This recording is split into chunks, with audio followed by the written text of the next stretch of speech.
Dia kalau kita tengok kan, dia bahasa mudah lah kan. Lembu ni banyak kategori. Dia ada lembu kalau beso dengan lembu apa jaras. Dia ada lembu KK, ada Brahman cross. Lepas tu dia come out dengan Charolais, Angus, Belgian Blue, Hereford, banyak lah.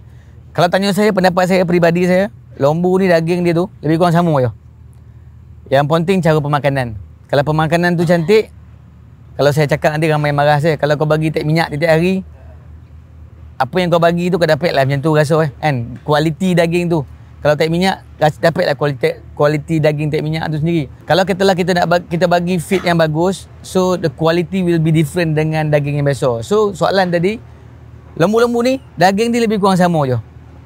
Perbezaan dia, bezo dia tadi kat mana? Dekat quality feed makan.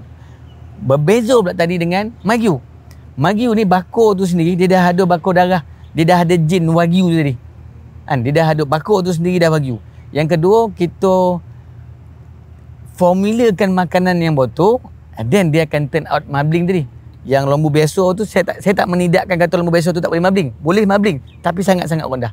Kita dah cuba baik dah pun. Kita dah pernah sebab sel dia tak macam Wagyu lah. Ya betul. Kita dah buat dekat limousine, kita dah buat kat Charolais. Keluar marbling, ada yang keluar. Boleh kita jual mahal sikit, tapi very minimum lah. Tapi Wagyu tu sendiri, dia memang bakor tu sendiri dah memang dah marbling dah. Lepas tu dia campur pula dengan formula makan yang betul. InsyaAllah marbling tu timbul. Yang tu yang buat bezo